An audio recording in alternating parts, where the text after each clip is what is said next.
as I introduce Bishop Scott, which is an absolute pleasure to be introduced and have him in our class, right? And that, again, if you see the memorial, my dad's favorite scripture was, trust in the Lord with all thine heart, and lean not on thine own understanding, and in all thy ways acknowledge him, and he will direct your paths. Proverbs 3:5. And every time I asked him a question, they tended to respond, go get the book. And then he would always go to that scripture. And so we're made for fellowship. We're made for relationships with each other. And Bishop Scott, I'm going to tell you, I'm pretty sure I have a very vivid recollection of the first wrestling match you won. And I can almost tell you the move that you used. I am a fierce competitor, and so I'm always thinking about competing, and I love sports, and I do have a memory for it, and I'm pretty sure I can remember. We can talk about it afterwards. It's a real pleasure to introduce Bishop Scott, to have him in our class. So we talked last night, and I'm going to read the first thing that's on his website. It says, Calvin Scott is a family man. And I really appreciate that.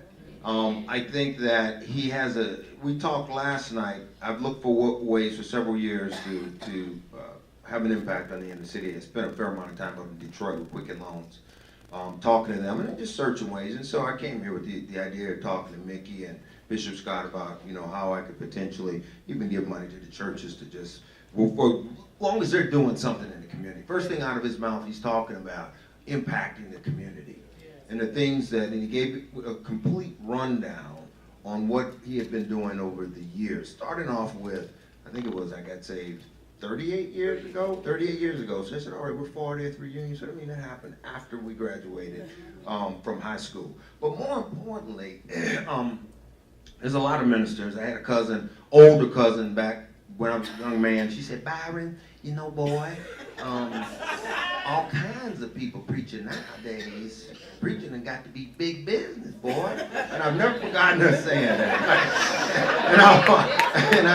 I've never forgotten. She said, they God be clearing his throat.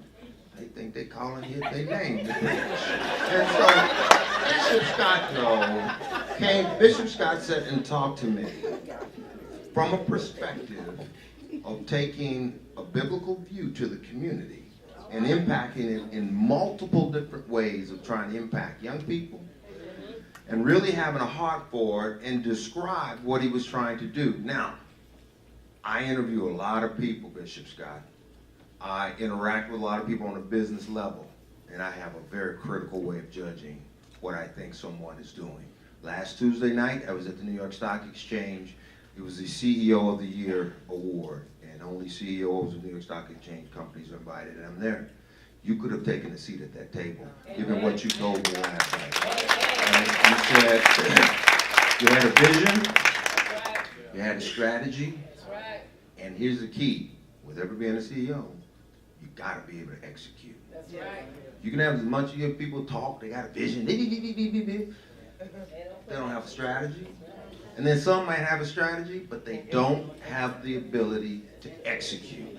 And so when I talked to you last night, and that's what I wanted to say about you this morning, is I really admire you for that. I had already perused his website before we ever got here, because I've been thinking about this prior to coming to 40th reunion. And I can read a lot of this stuff, but you can come up and say, if you want to come up and say that stuff. But what I want to say is, again, I'm very impressed. Bishop Scott, we're looking forward to your word, and I would love to support your vision, your strategy, and your execution of that. Anybody who's trying to have a positive impact on our community, on our young men, right, on our young men and young women, deserves our support. Bishop Scott.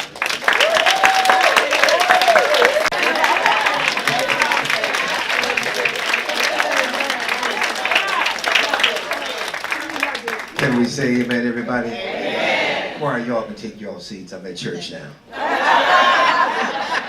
Amen. I want to thank our class president for sparing you all the details of my bio. That's really not important today. What's most important is that the Lord has blessed us to be here and to be a part of such a wonderful occasion. Yes, yes. Can we give this committee once again a round of applause? The team at large, thank you for putting the legwork in and the brain work and the time and the energy. And man, listen, I applaud you all corporately for such a wonderful job. You've done an excellent, excellent job in this particular this event. To Jessica, God bless you, Jessica, thank you. She inboxed me on Facebook, and I get so many inboxes and so many requests. Sometimes I see them and I keep it moving, and I said, I'm gonna get back to Jessica, but she didn't give them. She kept inboxing me. I'm gonna get him. I don't care what he said, he's gonna respond. But I am most grateful, and now I'm gonna say what I have to say. Let me recognize in 26 days, my wife of almost 38 years, recognizes Lady Deborah Scott. 38 years from August 18th. But the reason I want to say is this, is that, you know, the preacher that we sit there, we listen, and they sing, they testify, do all that, and they say, hurry up, man of God, hurry up. Cheryl, where are you? Cheryl, I already got the memo from my wife. She told me, tell Calvin, don't be too long. Don't be up there too long.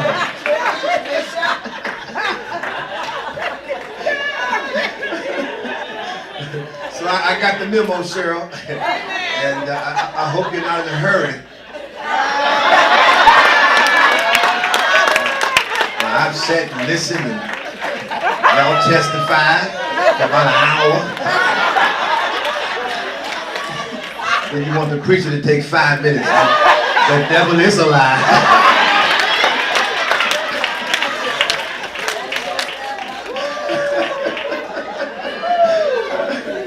Well, no, I will not be very long. We thank God for the pastors, Pastor Mickey Mary, my good friend. All the pastors stand up. All the pastors, if you're a pastor or minister, please stand. All pastors and ministers, please stand. Can we give these individuals a round of applause for the great work they do and the great mantle that they have? And it is an honor to be here and to stand, and just thinking in terms of the moment and the lens we're looking through today. We're looking through a different set of lens. Before I get to the main part of my lesson, I did a little research. I want to give you a joke, a little story before I tell you what I'm going to say. Can I do that? Yeah. Then I'll go into it. And the title is Memories, all right? A couple in their 90s are both having problems remembering things. Doing a check-up, the doctor tells them that they are physically okay, but they might want to start writing things down to help them to remember. Later that night, while watching TV, the old man gets up from his chair. One evening while I'm in the kitchen, he asks, will you get me a bowl of ice cream? Sure. Don't you think you should write it down so you can remember it? She asks, no, I can remember it. Well, I like some strawberries on top too. Maybe you should write it down so not to forget it. He says, I can remember that. You want a bowl of ice cream with strawberries. I'd also like whipped cream. I'm certain you'll forget that. Write it down, she says. Irritated, he says, I don't need to write it down. I can remember it. Ice cream with strawberries and whipped cream. I got it, for goodness sake. Then he toddles to the kitchen. After 20 minutes, the old man returns from the kitchen and hands his wife a plate of bacon and eggs. She stares at the plate for a moment. Where's my toast? The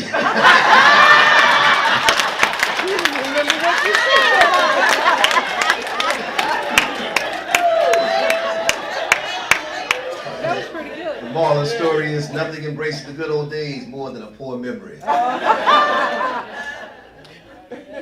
As I sat there, I really was awakened by the Lord in terms of why he gave me what to say to everybody, includes me, as you had everyone to testify, the music, and the moment itself. As I mentioned, we're looking through a different lens now, all right? This is our 40-year celebration. The number 40 represents in transition or change, the concept of renewal, a new beginning. The number 40 has the power to lift a spiritual state. At the age of 40, a person transitions from one level of wisdom to the next. The theme for this particular event is old friends, new connections. It's so right with the spirit of getting back to basics, of appreciating the worth of years, or our years rather, together. Old friends and apart, new connections. The Lord took me to Psalm 90. And Psalm 90 was written by Moses. Matter of fact, I think Psalm 90 to Psalm 106, Moses wrote those particular Psalms. And he talks about the eternal God. And he talks about man's frailty. And what a person, particularly Moses, in terms of giving a perspective of God and man's frailty.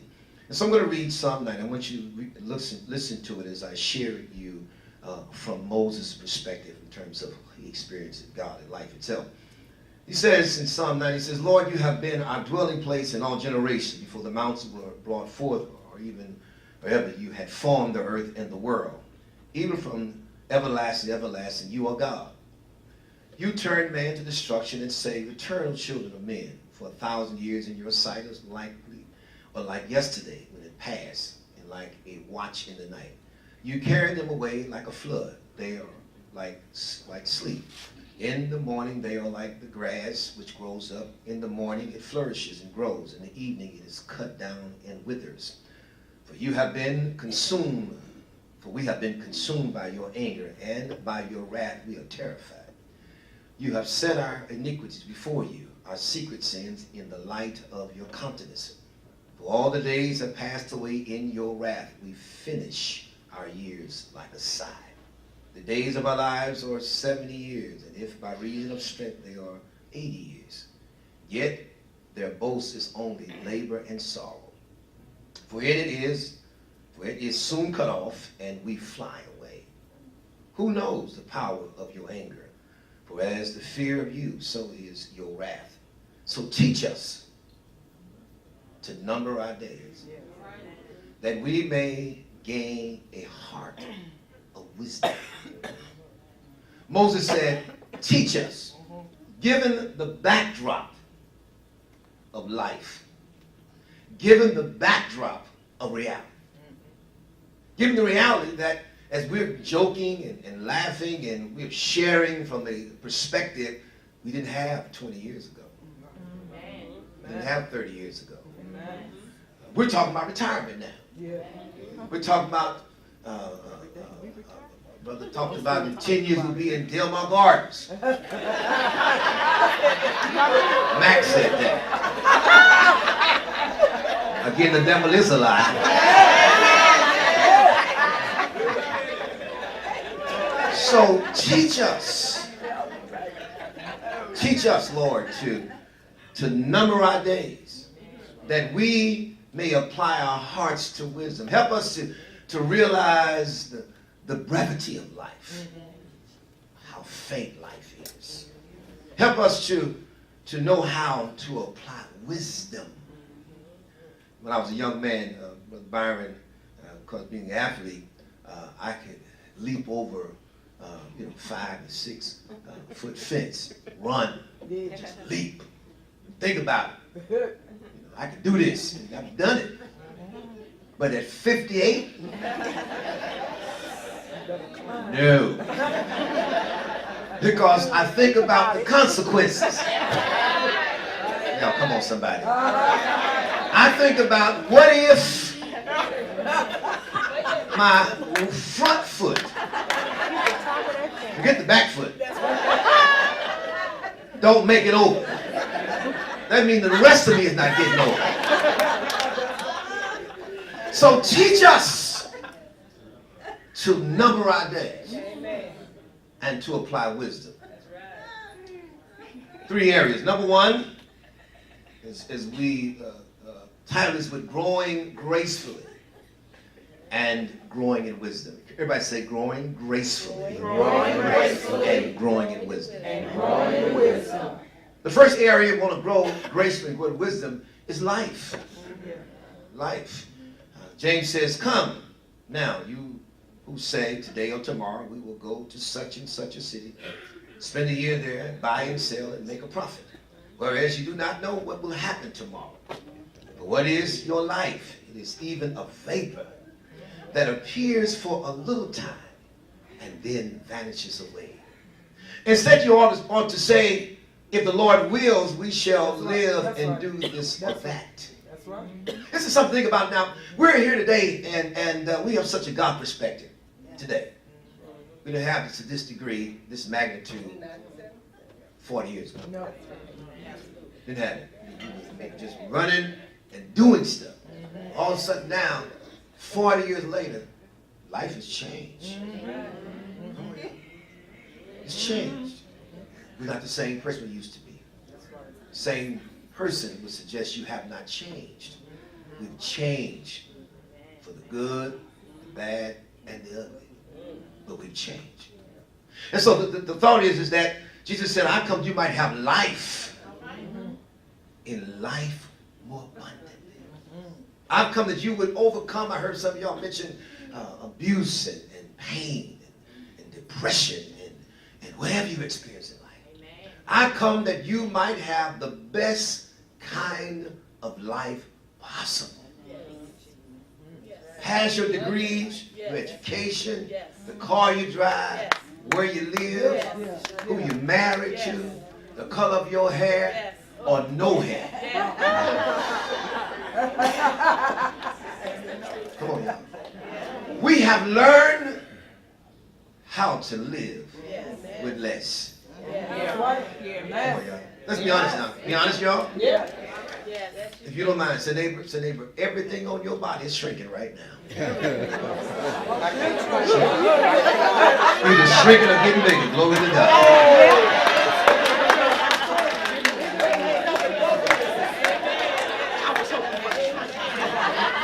Number two,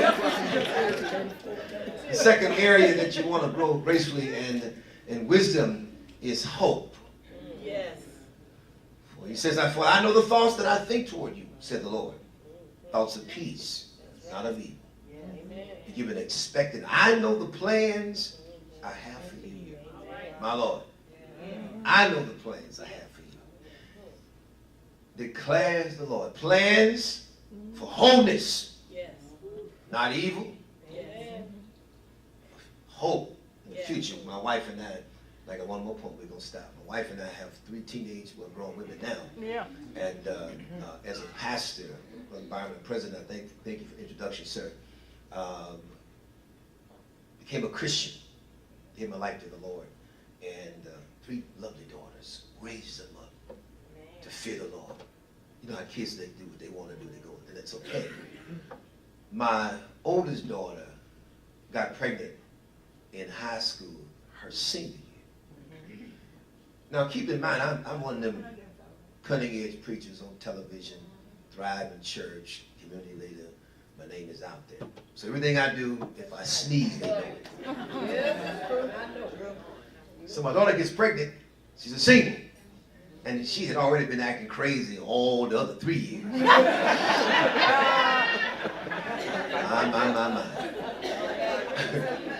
And then she tops it off with getting pregnant. Now she's behind her credits in school. For her to graduate, I had to do some of her work. Yeah, so she that's why I learned the word semantics from.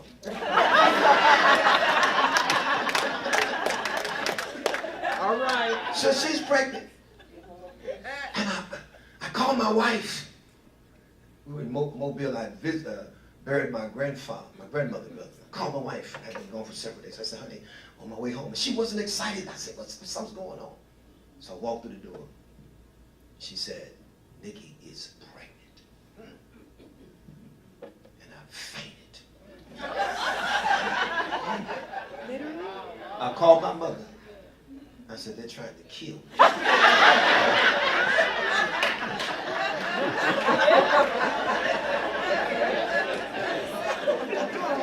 And I went down. This was in, wait, honey. What was the month she got pregnant? But anyway, long and short, here's the deal. Check this out. I want to go crazy. Literally. I want to have a nervous breakdown. I want to be gone.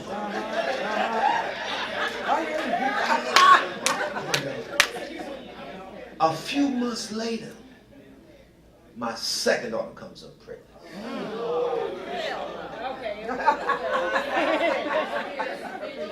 In a span of about 3 months, while I'm recovering from the first one. Listen, I told my wife I don't want to hear her name. I don't want her to talk to me. Then the second girl gets pregnant. Now I'm still living for God, you all. Come on. Talking about hope now. 2 girls pregnant. I'm still this thriving preacher, thriving church, still on television, still in all the places I was. But the backdrop of my life was changing. Come on, y'all. Come on, y'all. Hope. Hope to get past it.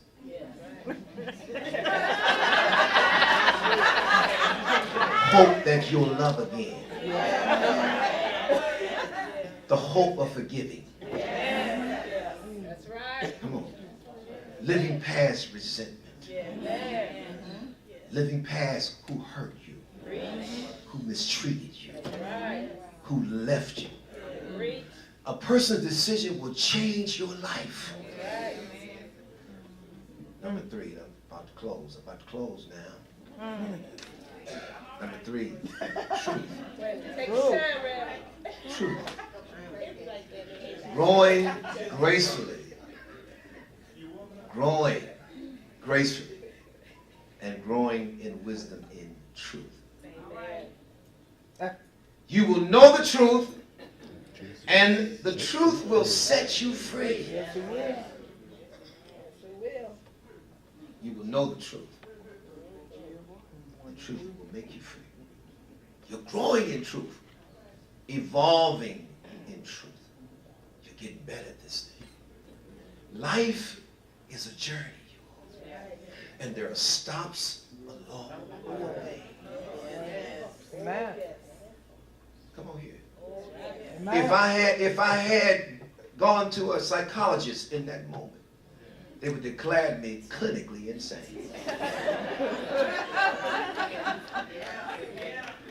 But because I had a hiding place. All right. Say it now. Come on, y'all. Yeah. Because I had a high tower. Yeah. Because I had a refuge. Yeah. Understood the power of prayer and worship and praise. Come on, somebody. Can I get about 50 of y'all to give out a real praise? I know we're in Lake of the Ozarks, but I just believe there are about 50 of us in this place today that will attest to the fact that God has been real good to us. Can I get somebody that just give God a real praise because he's been just that good to you? Come on, somebody. He's been just that good to you. Hallelujah. Hallelujah. Watch out, Jessica. And so I close with this. Solomon said, let us hear the conclusion of the whole matter. Fear God. Yes. And keep his commandments. For this is the whole duty of man. And I pinned the post this morning, Byron, on Facebook. This is what I posted. Life is a sequel of destinations. Right. It behooves us to start thinking about our destination called eternity. Where are you going to spend eternity? God bless you. Amen.